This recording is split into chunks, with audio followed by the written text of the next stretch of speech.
Welcome back. I've got Garland Vance on the line. Garland, how are you, sir? I'm doing great. Thanks so much for having me here, Michael. Glad to be here.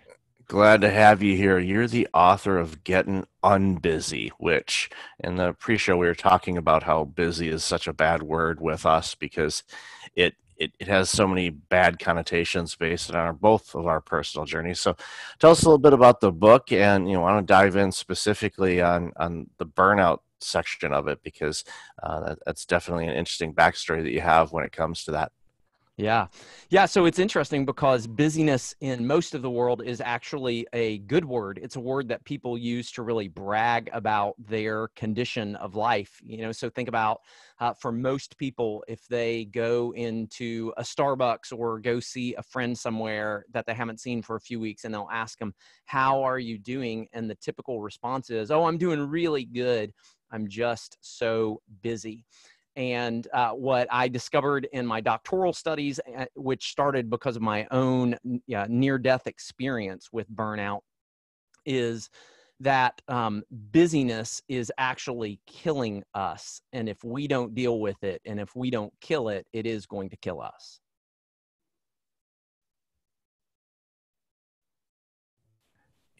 It will, and it nearly did with me. When my Yeah. burnout, nearly took my life 11 years ago. And needless to say, I didn't want that to happen again. So I had to address my burnout because I refer to this a lot where after my year of worst case scenarios, I really had three choices. One, I could have just said, "Hey, I survived all that. Okay, I must be Superman. So I'll just continue on my way and not change a thing." Or I could have played the victim and just blamed everybody but myself because they were the ones that gave me that brown bag of junk food that I ate for 3 meals a day, or blame my bosses for taking my job, or the banks for doing what they did with my car and my home. Or option three was, okay, I am very fortunate to be here at this moment, and obviously there's something else I need to be doing in my life. So let's get myself better, healthier, smarter, wiser on all of these things, learn how to prevent burnout and never have it happen to me again, which Yeah. I did all of that. And then there was it's like, okay, well, glad you did that, but now you need to focus on helping others with it. And I'm like, Yeah. oh, I didn't see that line in the contract there, but I'm actually thankful that it did because it was something that resonated with me, and it was a career shift for me. If you Yeah. had asked me prior to my cardiac event, I wouldn't have said, "Oh, I'm going to do all of these things: a podcast show, writing, speaking publicly, working with clients on stuff." No, that wasn't on the radar for my plans in life at all. So it was definitely one of those things where it was a pivot, and I went with it. And I said, "Okay, I'm not going to fight this. It's like this is where things are going. I'm just going to take this ride and see where it goes." And it's been quite the journey. But Yeah. um, and obviously with you and your burnout and understanding how being really busy, especially in leadership roles, can be really problematic because, again, there's no shortage of work. There's no shortage of things to do in a leadership role. The key is, and I'm guessing you allude to this a lot when you're working with people or talking about this, is yes, there's all those things to do, but doesn't mean you need to do all of those things. Right.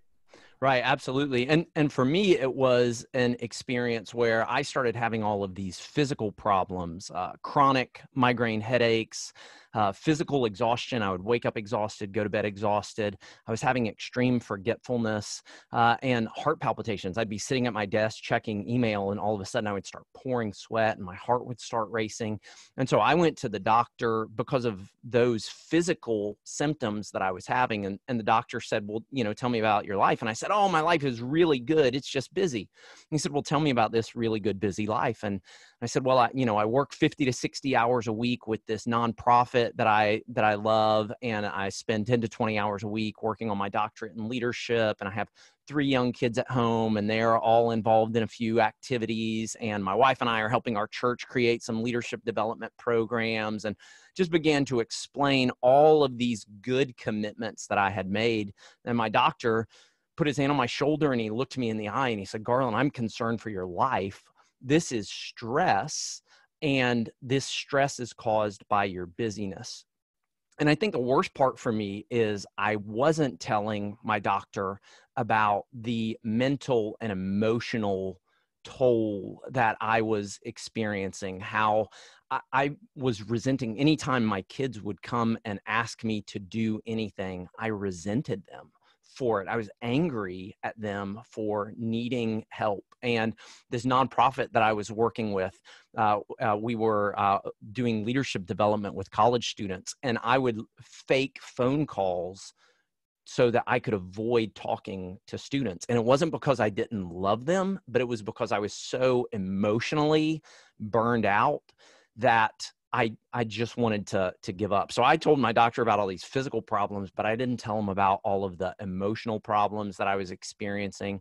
And when he said, this is stress, and this stress is caused by your busyness, that's when I really said, I'm going to see if he's right, because it didn't sound right to me, right?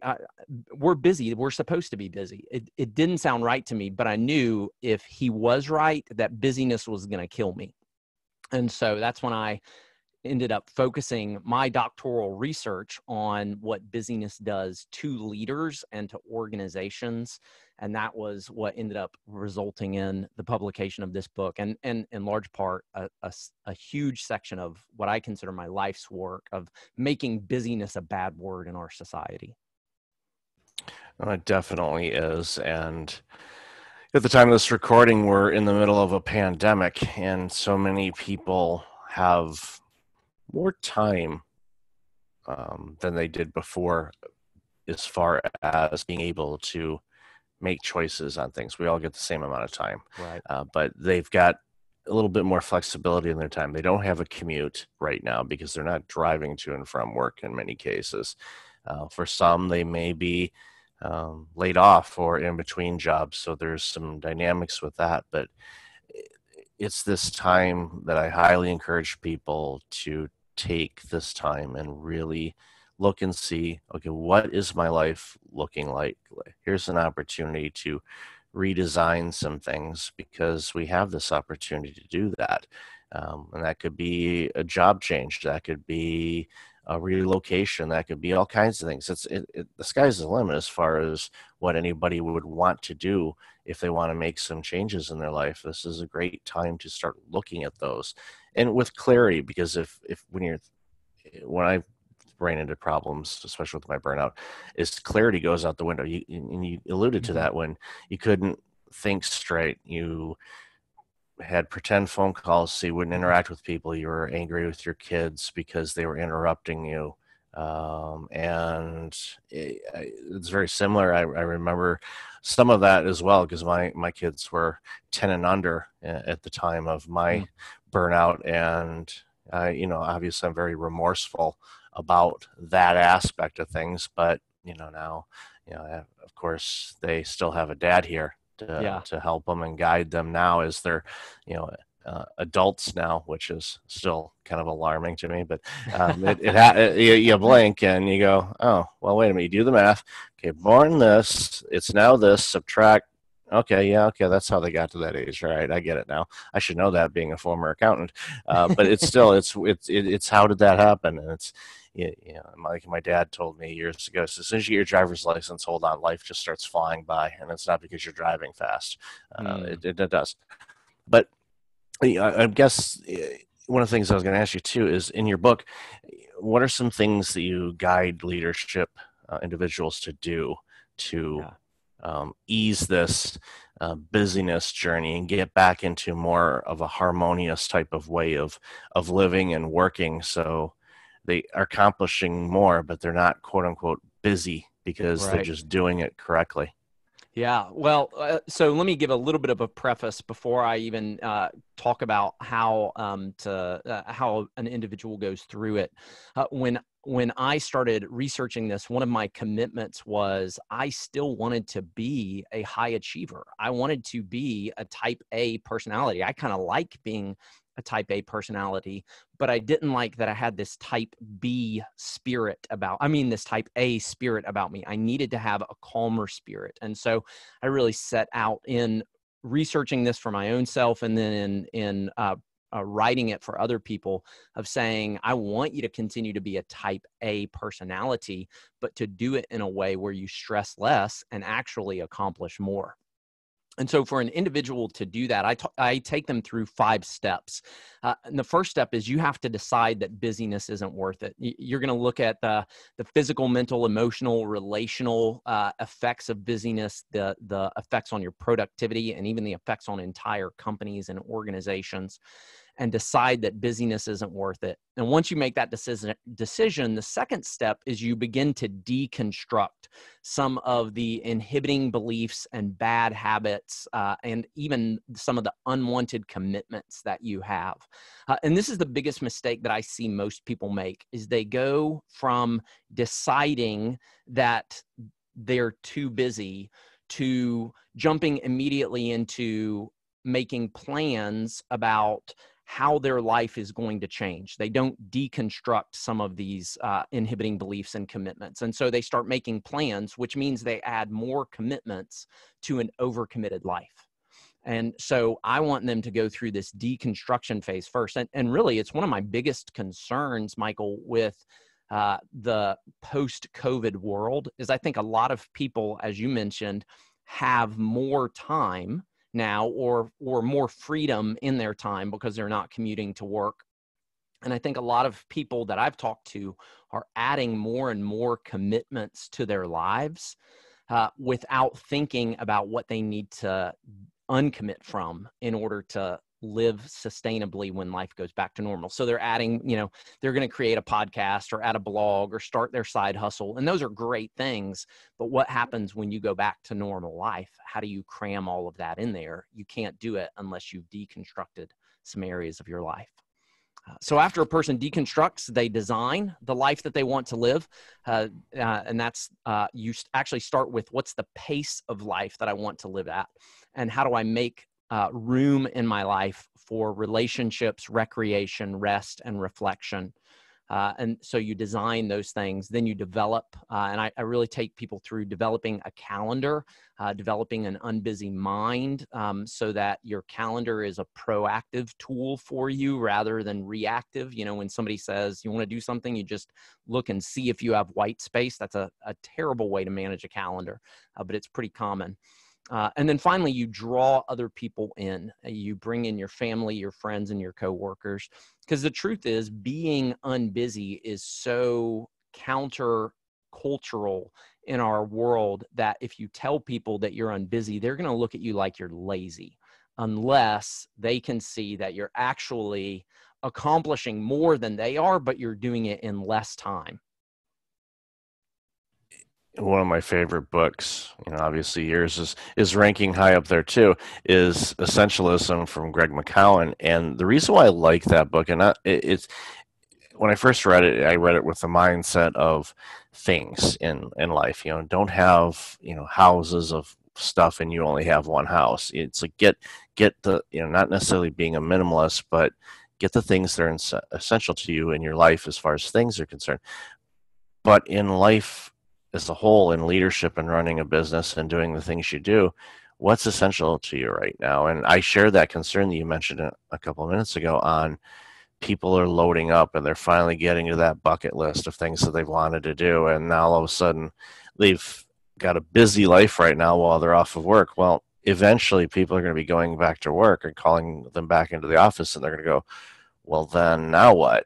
Because Right. then they're going to be like you. It's like, okay, yeah, I'm working 60 hours. I've got the kids and I've got this, schooling and this and this, and then they're just completely wiped out. And it's amazing. And the calendar thing is spot on with people that I talk with. I hammer that home so much because we control our time.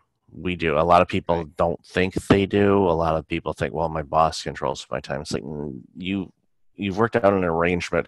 You're going to exchange time for money type of situation. And you've got that typically in a block. Sometimes there's some abuse or some boundaries issues as far as working hours are concerned. But overall, when you're typically going to be working. But for so many people, they fill in that white space with basically junk drawer type activity. They just, instead of segmenting it and doing it in certain days and having plans for it, they just literally take the junk drawer, just throw it and see what sticks. And then they're scattered because they're doing all kinds of different things. Where the things that I do, I tend to have themes for my days. So I know on Yeah. Mondays what I do, Tuesdays what I do, Wednesdays, Thursdays, Fridays, the rest of the week. Even during a pandemic, my better half and I, we joke, and we don't even bother identifying the day. We say happy day, and we just, because the days kind of blend in a way, but not Yeah. so much because I have the themes for my day, because Wednesdays I do podcasts. Tuesdays are for follow-ups or client calls. Mondays I work on speaker submissions, and then Thursday, Friday I keep basically wide open for either follow-ups that couldn't happen before, or the opportunities for something to come up. Now, Yeah. and the weekends are sacred. I Yeah. don't. I use them for basically coffee or tea and content creation, and just doing the things you do on the weekend, and that's crucial. Yeah. And for everybody's different. I don't tell them don't follow this map. It's like, figure out what works for you. And another thing that I tell people to do is, obviously, with a food journal, because a lot of people forget that food actually controls the type of energy you have, so you Right. need to eat properly. But I take it a step further with them. So, okay, one, document your food, but secondly, document your energy, because Mm. then you can figure out food intolerances and whatnot. But also, and this was a discovery for me, where I like working on tasks first thing in the morning, because I'm alert, I'm in this motivated action mode type of thing, and by afternoon, please don't ask me to analyze a spreadsheet. I don't Right. want to figure, okay, if a pivot table's not working in Excel, then we're all in trouble, because I won't have the capacity to do it, because I'm not good at that in the afternoon. I'm more inclined to, that's when you can have conversations or Mm. listen to music, or just go at an easier pace. So that way, at the end of your quote unquote work day, you're not in this jammed rush thing. It's again, and many people can take control of how they do things, and Yeah. unfortunately, so often they delegate that to somebody else, which is not healthy for them. Right. And I think one of the exercises that I take people through in my book is identifying your boundaries. So I think there are actually three types of boundaries that you need to write into your calendar. The first type of boundary is the workday boundary. And for the workday boundary, that means that if 5 o'clock is your cutoff time, you actually write that into your calendar. For so many people, and I did this for years, I knew that 5 o'clock was when I was officially off, but I wouldn't leave the office until 5:30, 5:45, or even later, because there were still things to do. And by putting a boundary into your day and saying this is the cutoff time, we start using Parkinson's law that work expands to fill the time allotted. So I always encourage people to put a work boundary in their calendar. And then I encourage them to, as a family, to put an end of day boundary in their calendar. And the end of day boundary is where you as a family say, no matter what is going on, when we get to this time, we're done with work projects around the home or with cleaning up the kitchen or anything along those lines. So for my family now, it's about 9 o'clock at night, right? I've got older kids, and so they can stay up a little bit later. But we know when 9 o'clock hits, we're not doing any more house projects. We're done, and we're going to spend a couple of hours as a family or just spending some decompression time. And so you've got workday boundaries, you've got end of day boundaries, and then the third is a task boundary. And those are for those tasks specifically that you absolutely hate to do. But you will find if, I hate cleaning the bathroom. Absolutely hate it. And I'm very glad that my children have gotten old enough where I can pay them to do that for me. But before that, I would always say, I think I can do this in an hour. And if I could do it in an hour, I'd say, I bet I can do this in 50 minutes. and I would just kind of create this little boundary of time. And what was amazing to me is the more that I shrank the time, the more efficient I became in doing this task that I hated to do. And so creating some task boundaries on your calendar where you are looking at the spreadsheet that you don't want to look at, you could say, I'm going to do this for 30 minutes. And it's amazing how much you can get done in that time simply because you've put a deadline on yourself. I love that exercise. And yes, we all have those tasks that we absolutely despise. And if we have child labor within our grasp, it's great to utilize that. Yes. Yeah, children's services, please don't come after me. They're all adults now, so it's now just indentured servitude, I guess, is another way to put it. But no, it's good, and of course we hide it under the veil as well. Soon you're going to have your own place, and you're going to need to do this. So this is just practice. So you can get really Right. efficient at it, Exactly. and they read right through that for some reason because Right. they're offspring of us, and they know what we say and how truthful sometimes it is. So. Yeah, one of my kids said to me recently, Dad, why don't you ever give me tasks to do that you enjoy? I said, well, you'll figure that out when you're a dad.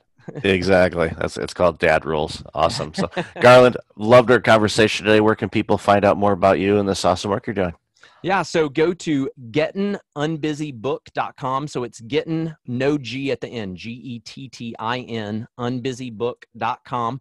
And they can actually get 6 free chapters there so that they can check out what I'm talking about, and understanding that a lot of people think that busyness is a good thing. And so I want to convince you in those 6 chapters that it's killing you and that you can kill it instead. Thank you so much. I'll definitely have that in the show notes. And boy, I wish you had that book out about 20 years ago. I would have. I don't know if I would have read it or not, but at that point, because I was a completely different mindset back then. But I've definitely read it now, and it's an amazing book. So congratulations on that, and appreciate you and the time you've given us today. All right. Thanks so much, Michael. Have a great day. Thanks for having me. My pleasure.